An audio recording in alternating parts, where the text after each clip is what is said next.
1장 39절에서 56절까지 말씀입니다.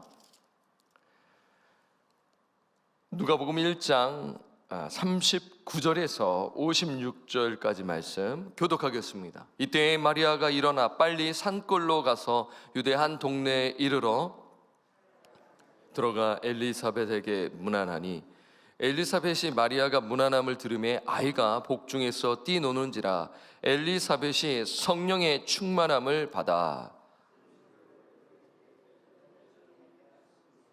내 태중의 아이도 복이 있도다. 내 주의 어머니가 내게 나아오니 이 어찌된 일인가. 이 문안하는 소리가 내 귀에 들릴 때 아이가 내 복중에서 기쁨으로 뛰노났도다. 주께서 하신 말씀이 반드시 이루어지리라고 믿은 그 여자에게 복이 있도다. 내 영혼이 주를 찬양하며 내 마음이 하나님 내 구주를 기뻐하였음은 비천함을 돌보셨음이라. 보라 이제 후로는 만세의 날을 복이 있다 일컬으리로다. 능하신 이가 큰 일을 내게 행하셨으니 그 이름이 거룩하시며 공률하심이 두려워하는 자에게 대대로 이르는도다. 그의 팔로 힘을 보이사 마음의 생각이 교만한 자들을 흩으셨고 권세 있는 자를 그 위에서 내리치셨으며 비천한 자를 높이셨고 줄 잃은 자를 좋은 것으로 배불리셨으며 부자는 빈손으로 보내셨도다. 그 종 이스라엘을 도우사 긍휼히 여기시고 기억하시되 우리 조상에게 말씀하신 것 같이 아브라함과 그 자손에게 영원히 하시리로다 하니라. 마리아가 석 달쯤 함께 있다가 집으로 돌아가니라. 아멘. 어제, 오늘 그리고 또 내일 우리는 누가복음 본문을 통해 예수님의 탄생에 대한 말씀을 묵상하고 있습니다. 여러분 누가복음 1장에서부터 예수님의 탄생 소식을 묵상하면 우리가 성경 저자의 목적을 보게 됩니다. 우리가 이제 마태, 마가, 누가, 요한이 있지 않습니까? 예수님의 탄생 소식을 자세히 기록한 성경은 어느 성경일까요? 마태복음과 누가복음입니다. 그런데 그 기록을 보게 되면 그냥 단순히 예수님께서 이 땅에 탄생하셨습니다라고 우리가 생각할 수 있어요. 그러나 성경은 그 의미 이상을 이야기하고 있지 않습니까? 그러니까 예수님께서 이 땅에 오신 목적과 이유가 있다라는 것을 이야기하는 것인데 이에 대한 반응은 무엇이냐? 그 아기 예수께 예배하는 것, 경배하는 것을 또한 볼 수가 있고요.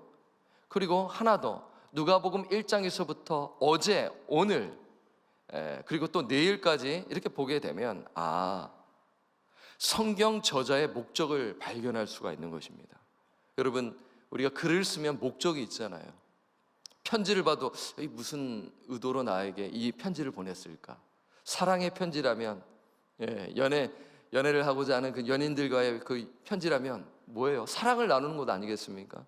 같이 사귀자 이러한 목적이 있는 것처럼 성경 저자도 목적이 있다라는 것입니다. 그것은 무엇이냐면요, 약속의 성취입니다. 그러니까 여러분 예수님의 탄생 소식을 읽게 되면 약속의 성취라는 그 측면에서 보게 되면 알 수가 있겠죠. 여러분 마태복음 1장에 보면 족보가 나오잖아요. 이거 왜 족보가 나와 하면서 성경을 몰랐을 때는 이거 뭐지? 성경 참 이상하네. 근데 뭐예요? 약속의 성취라는 측면에서 우리는 이 족보가 나왔구나. 그렇죠? 아브라함과 다윗의 자손을 통해 그 예수님께서 이 땅에 오셨구나라는 것을 우리는 보게 됩니다. 그렇습니다. 이 약속의 성취라는 측면에서 이 이방인 누가는 이 누가복음을 기록한 것이죠. 자, 예를 들면 여러분 누가복음 서두에 누구에 대한 출생에 대한 내용이 아주 자세히 기록되어 있습니까? 침례 요한입니다. 존 더 배프티스트입니다. 여러분 기록 목적이 무엇입니까? 그냥 예수님의 탄생 소식으로 바로 들어가도 되잖아요. 그런데 왜 이 존 더 배프티스트, 이 침례 요한에 대한 그 출생을 기록하고 있는 것입니까? 그것은 무엇이냐면요, 침례 요한의 탄생이 우연이 아니다. 약속의 성취라는 것이에요. 말라기 3장 1절 말씀을 보면 예수 그리스도의 길을 예비할 자가 예언되는데 제가 말라기 3장 1절 상반절을 읽어드립니다. 만군의 여호와가 이르노라, 보라 내가 내 사자를 보내리니 그가 내 앞에서 길을 준비할 것이요. 말라기를 보게 되면 엘리야를 보내겠다라고 말씀하는데 그 엘리야가 누구입니까? 존 더 베프티스트, 침례 요한을 가리키는 것, 여러분 아시지 않습니까? 그렇죠? 어제 본문도 동일한 메시지가 있습니다. 마리아는 천사로부터 예수를 잉태할 것을 듣게 되는 것이죠. 마리아의 첫 반응은 어떻습니까? 놀랬죠. 그리고 두려워했습니다. 그러나 그녀는 믿음으로 반응했습니다. 어떻게 반응했나요? 38절, 어제 본문 여러분 묵상하셨지만 한 번 더 볼까요? 마리아의 반응이 어떤가요? 38절 함께 읽겠습니다. 시작. 마리아가 이르되 주의 여정이오니 말씀대로 내게 이루어지이다 하매 천사가 떠나니라. 여러분 이 말씀을 한번 주목해 보십시오. 38절, 마리아가 이르되 주의 여정이오니 말씀대로 내게 이루어지이다. 어떤 의미가 담겨 있습니까? 마리아는 하나님의 약속들이 이루어질 것을 신뢰하는 것입니다. 동일한 메시지인 것이에요. 약속의 성취가 나를 통해서 이루어지는구나, 나 같은 자를 사용하시는구나 라면서 처음에는 두려웠습니다. 처녀가 임신하면 어떻게 될지를 알면서도 두려워했지만 어떻게 해요? 그 약속이 반드시 내게 이루어지이다. 하나님의 말씀이 능력이 있습니다. 하나님의 약속의 말씀에 능력이 있음을 선포하며 나아간 것이죠. 그리고 마리아는 이 침례 요한을 임신한 엘리사벳을 만나러 가는 것이죠. 그 내용이 오늘 본문입니다. 그러면서 이 엘리사벳은 이 예수를 잉태한 마리아에게 이렇게 고백하는 것이죠. 누가복음 1장 42절 말씀을 우리 한번 읽어보겠습니다. 1장 42절 시작. 큰 소리로 불러 이르되 여자 중에 내게 복이 있으며 내 태중의 아이도 복이 있도다. 지금 축복하고 있는 거예요. 누가 누구를요? 엘리사벳이 지금 마리아를 축복하고 있는 거예요. 둘 다 지금 임신한 상태입니다. 그래서 이렇게 이제 복이 있다라고 이제 엘리사벳이 마리아에게 복이 있다고 축복을 하고 있는데 왜 그랬을까요? 45절을 보면 딱 알 수가 있어요. 그러니까 누가의 의도, 목적을 알 수가 있단 말입니다. 자, 45절을 함께 읽겠습니다. 시작. 주께서 하신 말씀이 반드시 이루어지리라고 믿는 그 여자에게 복이 있도다. 아멘. 여러분, 왜 마리아가 복이 있습니까? 왜 그 여인이 복 있는 인생입니까? 그것은 다름 아닌 마리아의 믿음 때문이죠. 마리아는 주께서 하신 말씀이 반드시 성취될 것을 믿었습니다. 그렇죠. 그러니까 누가, 복음을 기록한 누가는 지금 약속의 성취를 지금 계속적으로 반복적으로 우리에게 들려주고 있는 것입니다. 그렇죠. 구약의 그 예언된 그 메시아에 대한 그 탄생에 대한 예언이 우연이 아니라 하나님의 주권과 섭리 속에서 이루어지고 가고 있음을 선포하고 있는데, 그 어제 본문의 그 앞전에서는 그 침례 요한을 통해서, 그리고 어제 본문에서는 그 마리아를 통해서, 또 이어서는 오늘 또한 마리아의 그 찬송과 고백을 통해서 그 약속의 성취를 말씀하고 있는 것입니다.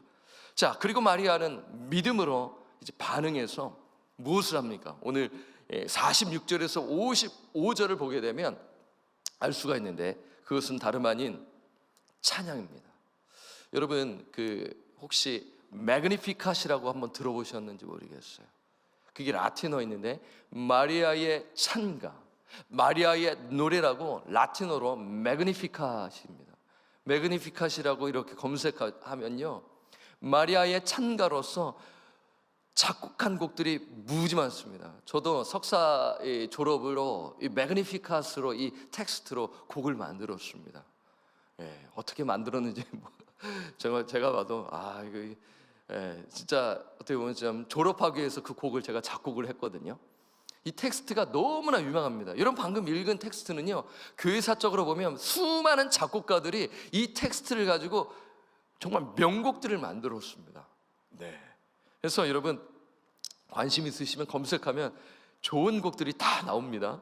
자, 여러분 이 46절에서 오늘 보면 55절 말씀을 우리가 묵상하면, 깊이 묵상하면 여러분 메시아에 대한 시편과 구약의 예언이 인용되었음을 보게 됩니다.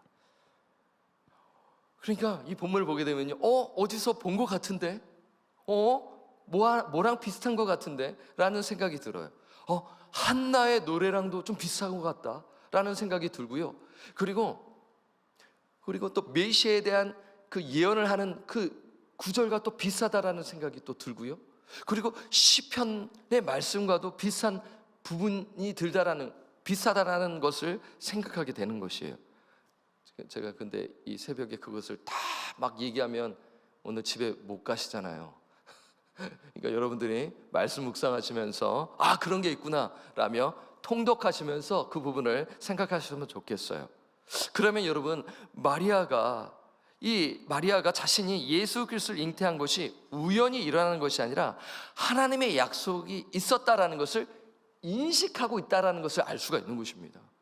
그러면 이 마리아는 그냥 노래하는 것이 아니라 이 약속의 말씀을 붙들고 하나님을 찬양하는 것입니다.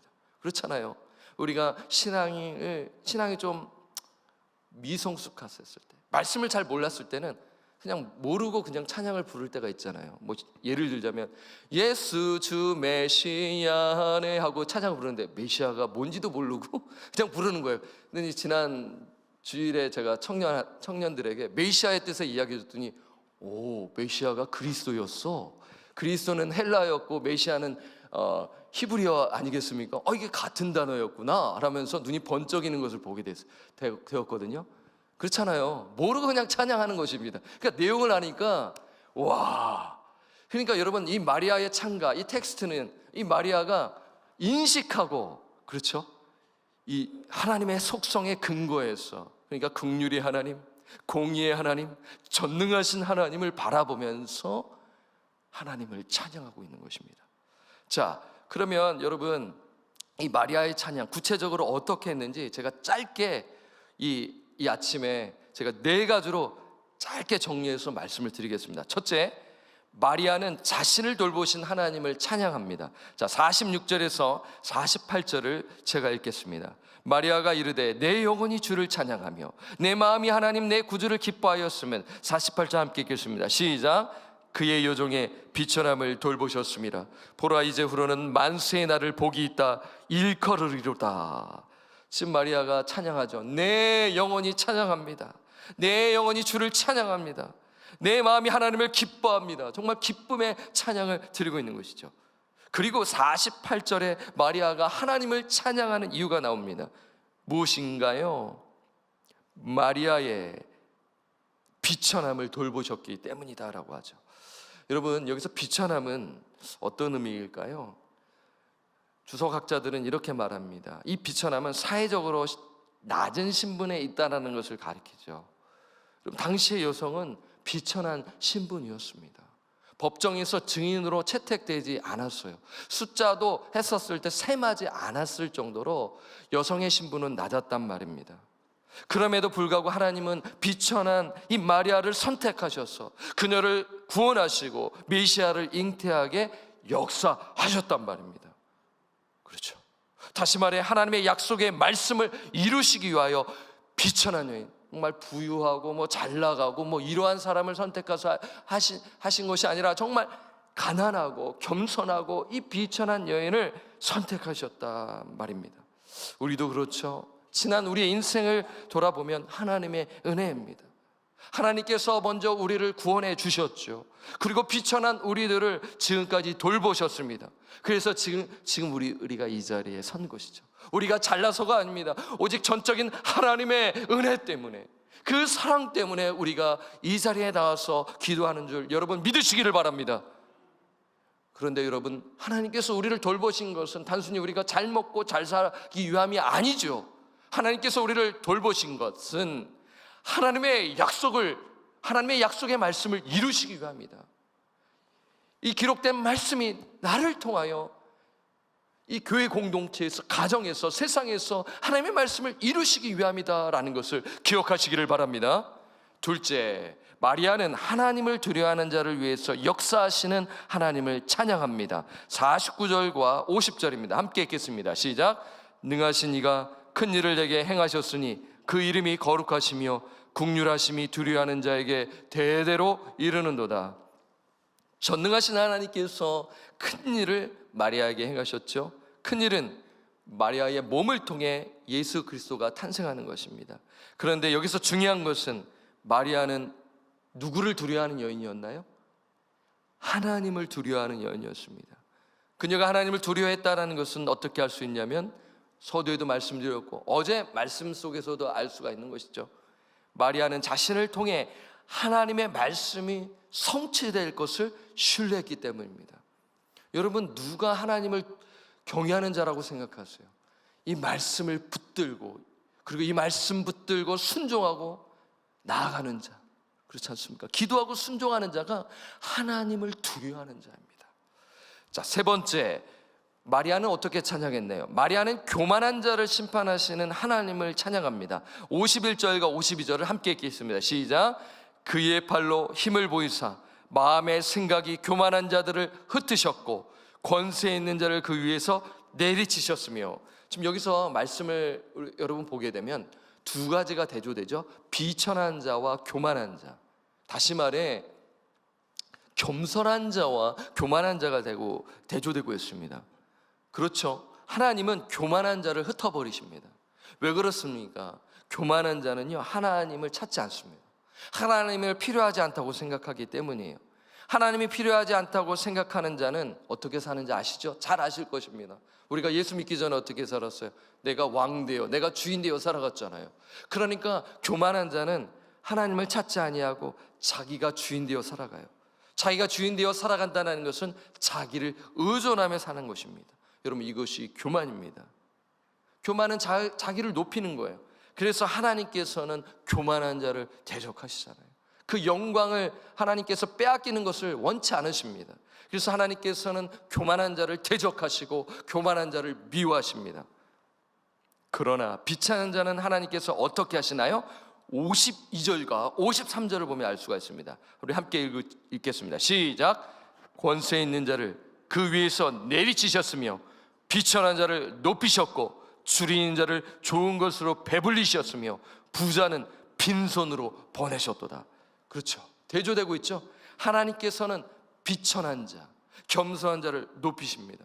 다시 말해 하나님은 겸손한 자에게 은혜를 베푸십니다. 여러분, 겸손한 자 보면 어떠세요? 예배를 선망합니다. 기도하는 것에 힘씁니다. 그렇죠. 하나님이 필요하다고 생각하여 하나님을 의존합니다. 그 자가 겸손입니다. 하나님을 절대적으로 의지하는 자가 겸손한 자입니다. 그래서 하나님께서는 그를 높이시고 필요를 채우셔서 하나님의 뜻을 이루시는 것이죠. 자, 마리아의 찬양 네 번째는 무엇이냐면요, 마리아는 이스라엘을 도우시고 긍휼히 여기시는 하나님을 찬양합니다. 자, 54절을 함께 읽겠습니다. 시작. 그 종 이스라엘을 도우사 긍휼히 여기시고 기억하시되. 하나님께서는 이스라엘을 도우셨습니다. 그리고 긍휼히 여기셨고 기억하셨습니다. 하나님께서 그렇게 하신 목적이 있단 말이에요. 그 목적이 무엇일까요? 그것은 약속의 말씀 때문입니다. 약속의 성취 때문입니다. 오늘 제가 설교 서두에 분명히 설교의 핵심 주제를 말씀드렸죠. 누가의 기록 목적을 기억하자. 그건 뭐예요? 약속의 성취다. 그래서 하나님께서 이스라엘을 돌보시고 긍휼히 여기시고 기억하신 목적이 무엇이냐면 약속의 말씀 때문입니다. 여기서 누가의 의도를 발견하죠? 약속의 성취이죠. 하나님께서 이스라엘 도우신 것은 하나님의 뜻과 계획을 성취하기 위해서입니다. 55절을 보면 알 수가 있는 거예요. 55절 함께 읽겠습니다. 시작. 우리 조상에게 말씀하신 것 같이 아브라함과 그 자손에게 영원히 하시리로다 하니라. 아멘. 여러분, 여기서도 발견하게 됩니다. 하나님은 아브라함과 무엇을 맺었습니까? 언약을 맺었죠. 하나님께서는 아브라함에게 말씀하셨어요. 너의 자손이 하늘의 별과 같이 바닷가의 모래와 같이 될 것을 약속하셨죠. 그 약속은 이루어가고 있었고 성취되어 가고 있었고 예수 그리스도께서 오심으로 말미암아 성취되지 않았습니까? 그리고 그 이후에 하나님께서는 성령을 보내시어 아브라함의 영적 자손들이 계속적으로 나타나게끔 지금도 일하고 계시지 않습니까? 이 말씀을 지금 이야기해 주고 있는 것입니다. 그래서 마리아는 너무나 기뻐서 약속의 말씀을 성취하시는 그 신실하신 하나님을 찬양하는 것입니다.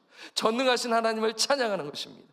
비천한 자를 높이시고 겸사한 자를 교만한 자를 낮추시면서 하나님의 뜻을 이루시는 그 하나님을 찬양하고 있는 것입니다. 말씀을 맺습니다.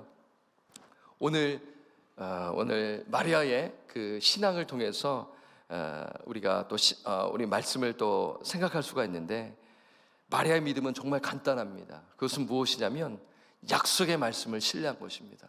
여러분, 말씀의 사람이 되시기를 바랍니다. 이 말씀을 붙들고 기도하십시오.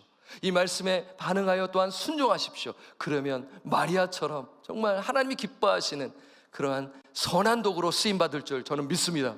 그래서 정말 하나님의 그 뜻대로 이 말씀 붙들고 기쁨으로 또 순종하시고 예배드리시고, 이 성탄의 계절 정말 하나님을 영화롭게 하는 그 메리 크리스마스, 기쁘게 하나님을 경배하십시다. 기쁘게 예수 그리스도를 경배하십시다라는 그 메시지를 기억하며 정말 하나님을 영화롭게 하는 마리아처럼 사시는 우리 귀한 성도님들 되시기를 부탁드리고 간절히 축원합니다. 아멘. 기도하겠습니다.